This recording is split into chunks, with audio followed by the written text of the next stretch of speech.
Welcome to That's Good Sports. I am Brandon Perna, and for the first time in draft history, I am sad to report corner Trent McDuffie's entire family has been arrested for shaking babies. Watch out, yo! Make sure the babies are good. That baby is crying and upset. Oh, console your baby. The only baby you're allowed to shake is Glenn Baby Davis. Maybe baby face. Today, I want to break down the biggest winners and losers from the NFL draft, which teams nailed their picks, who got great value, and who made you think, what the and how many hours of Russell Wilson highlights did Broncos fans watch instead of the draft? It was a lot. Winners, losers, starts after the booze.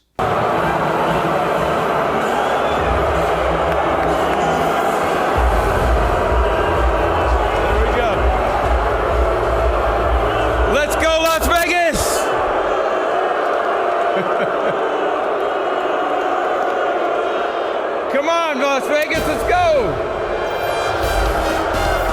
Come on!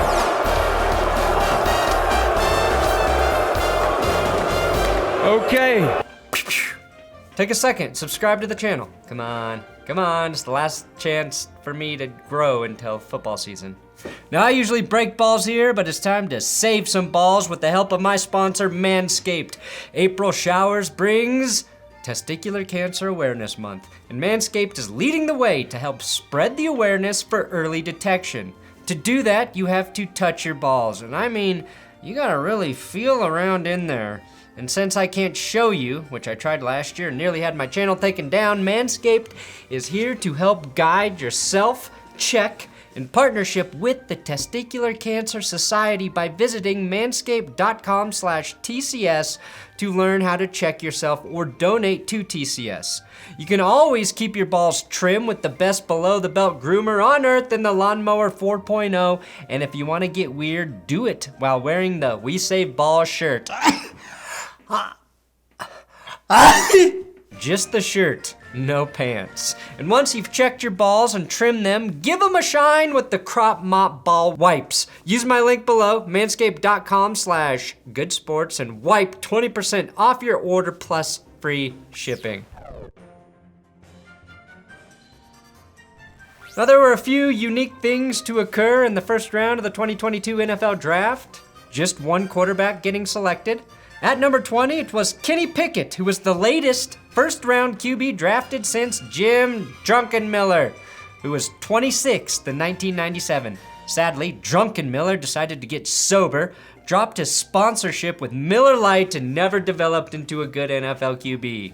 6 wide receivers went in the top 20. That's the most in the Common Era. And of course, none went to the Packers. Now, we don't get to say this too often, but the state of Georgia won. So, a massive winner, Georgia, having 5 defensive players drafted in the first round, a record for a college dating back to 1967. The first overall pick was a Georgia player, one Travon Walker. The last pick was also a Georgia Bulldog and safety Lewis Cine. Now, a young fella named Sam Prince from the Make-A-Wish Foundation got to announce the Giants' first draft pick, and the enthusiasm he brought was pretty inspiring. The New York Football Giants select Kayvon Thibodeaux, defensive end, Oregon.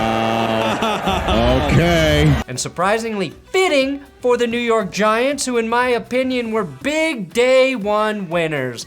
Now that Dave Gettleman and Adam Gase are gone, New York City football can heal. At picks 5 and 7, New York drafted Oregon edge rusher Kayvon Thibodeaux and big Bama tackle Evan Neal, possibly the 2 best players at their position in this draft. Both at times considered possible number 1 overall picks, and the Giants get them at 5 and 7. The edge has been secured for the Giants on both sides of the ball. Now sure, Daniel Jones is still the Giants quarterback, but maybe he'll get a fair evaluation this season. However, Thibodeaux, he may not have made a great impression with his new teammates. referring to Saquon Barkley as a kid and Daniel Jones as the most average-looking guy. Kid walks up, he's like, not kid, this man walks up and he's like, hey, I'm Saquon, what's good with you? I'm on my phone, look, I'm like, this is Saquon Barkley, you know what I mean? Then look, make it even more funny, I'm talking to Saquon. Guy walks up to me, just average, he looks so average. He's like, oh, hey man, how's it going? I'm Daniel. Daniel Jones? Yeah, I told this dude to go clean up the toilet I just clogged because I thought he was a janitor. Turns out it was Daniel Jones. I'm like, motherfucker, why are you wearing a key ring with 100 keys on it? A big loser from the draft? As he is every draft, Commissioner Roger Goodell, who won't attend the rest of the draft after Devin Lloyd rearranged his C6 and C7 vertebrae. Night 2. Oh, that's the home wrecker right there. Goodell also somehow mispronounced Jameson Williams. And select Jameson Williams. Whoa! That's why you should never mix Jameson and Williams before announcing a draft pick. Another winner, the New York Jets. In the first round, the Jets got a corner who never allowed a touchdown in college with Sauce Gardner. Then followed that up by getting Ohio State's Garrett Wilson, helping out the Wilson they took last year. And finally, with the 26th pick, the Jets got back into the first round and selected Florida State edge rusher Jermaine Johnson, who a lot of people thought they would draft at pick number 10. So you get a corner, a wide receiver, and an edge, all on day one. But a loser? The Seattle Seahawks, who finally drafted Russell Wilson, a premier tackle, but had to use the pick they got when they traded away Russell Wilson to do it. Loser? Mitch Trubisky, losing his job to a disabled quarterback in Kenny Pickett. How can a man with less than 9-inch hands even throw a football? We may never know, but Pickett will be the first active NFL quarterback who gets to park in the handicap spot. However, this was a big win for all men with small hands. Pittsburgh goes from Big Ben to Small Ken. Kenny Pickett, baby! For the Pittsburgh Panthers and the number of times. Oh, we're going to Super Bowl! Good job, Tree. Now, Malik Willis was mocked as high as 2. Turns out he's going to have to wait until round 2. Quarterback Matt Corral showed up to the draft green room where he was not drafted. I don't think anybody thought he was going to go in round 1. Matt, Kenny Pickett didn't even show up to the draft because nobody knew what was going to happen with the quarterbacks. This makes Matt Corral the me of the NFL draft, though. You know how many times I showed up to the NFL Network thinking they were going to hire me? And it never happened. Apparently, though, Corral had some conversations with teams that led him to believe he was a potential first-round pick. Hang in there, Matt. You're gonna get drafted, and just know that a lot of people in the NFL like to lie. They will lie right to your face, Matt. Another loser? The New England Patriots. This tweet from the last month pretty much sums it up. The New England Patriots select Cole Strange, guard, Chattanooga. Really? Oh, my UT Chattanooga to the first round. Hey, where is... How about that? And we wasted our time watching him thinking he'd be at 104 maybe. The Patriots traded back and selected guard Cole Strange in the first round. NFL.com had him firmly in round 2, but leave it to the Patriots to pretend they're still smarter than everyone else. Again, as I pointed out in my Best Named College Players episode, once Cole Strange gets his PhD, he will be Dr. Strange. And maybe Bill Belichick just wanted convenience. That way a player can give him his colonoscopy every year. Another loser, the Green Bay Packers, watching division rivals collude to screw them out of drafting a receiver. That's right, a rare trade within the division between the Vikings and Lions. That trade netted the Lions Jameson Williams, and when I see this photo, I'm just gonna think of the handshake meme between the Vikings and the Lions with the text underneath reading, screwing the Packers out of getting the best receiver. A big winner for me, the Baltimore Ravens. Not only did they snag 2 great value players in Notre Dame safety Kyle Hamilton and Iowa center Tyler Linderbaum, they also talked Arizona into swapping the 23rd overall pick for wide receiver Hollywood Brown, who apparently requested a trade in the first round. The Ravens have historically been very good at the draft, and this was another example of them winning big.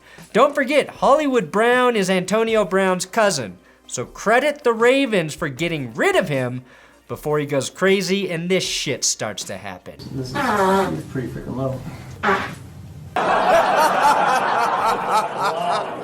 Loser? The Dallas Cowboys.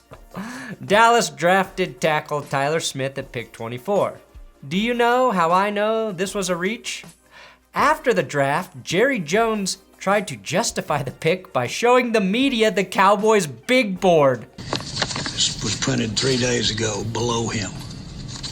Both of those players are below him. Can you see that? Don't show him that. I'm not going to show him.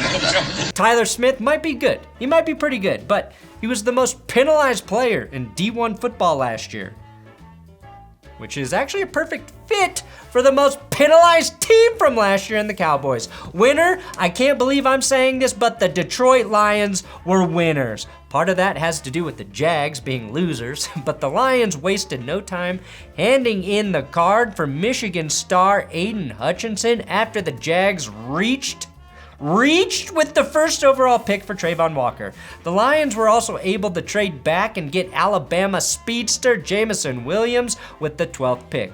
Williams still recovering from the ACL tear, but the Lions won't really need him to play right away because they're still the Lions. Detroit does not have a quarterback. Sorry, Jared Goff, but maybe passing on the quarterbacks in this draft makes you a winner again? Plus, Detroit got the Vikings' 46th pick in their trade, so they're still sitting pretty. Winner! The only jeweler on earth who has been making diamond-studded necklaces with the word sauce on them. The only demographic they have is Ahmad, Gardner, and all Italians. Okay, I'm gonna need a 1 marinara, 2 bolognese, a 1 pesto, and an arrabbiata. Sir, you're at a jewelry store? Hey, I know where I'm at. I'm making me the jewelry with all of the sauces on them. And if I get a little crazy, maybe I get a whole pizza pie. Ya, mi moreta sunacciata. Godfather, Scorsese, and big noses. All right, and the gift that keeps on giving award, well, this is going to John Gruden and Mike Mayock. No first round picks for the Raiders to screw up. That's a big win for Raiders fans, but the Raiders' current duo of Josh McDaniels and Dave Ziegler have decided to not pick up the 5th-year option for Clelin Ferrell, Josh Jacobs, or Jonathan Abram. Those were all 3 of Gruden and Mayock's first-round picks in 2019. Winner? Me. Why, you ask?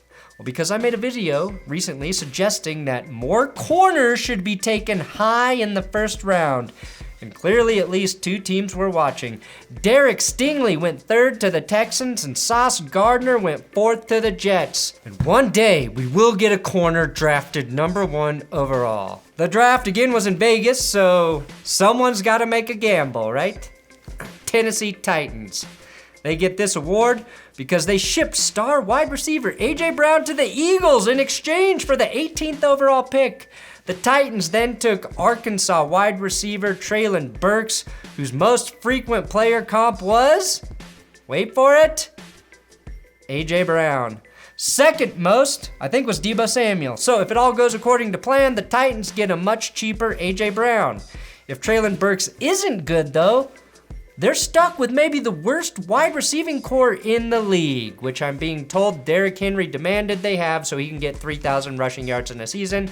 Eagles getting A.J. Brown is a big win. The Benedict Arnold Memorial Award for the worst trader It's between the New Orleans Saints, who bizarrely traded up for Chris Olave, who almost definitely would have been on the board at 16, and of course the Arizona Cardinals, who gave up the 23rd pick for Hollywood Brown and the 100th pick.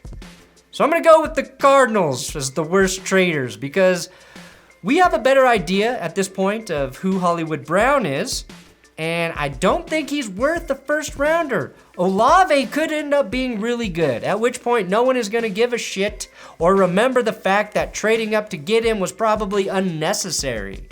Sure, in Arizona, Kyler Murray is more than happy to have his former teammate on the roster. But the only reason Arizona made this move was to make Kyler happy. Because Kyler demanded he no longer be the shortest player on the team. It's also why he may miss all of 2022 once he gets this leg extension surgery I've been seeing so much about. And that's it for the first round of the NFL Draft's winners and losers. Please come back later tonight. We'll be live streaming for the Broncos draft picks. I'll have a Broncos recap coming up, AFC West recap, probably another draft recap. So if you love football shit, subscribe to this YouTube channel.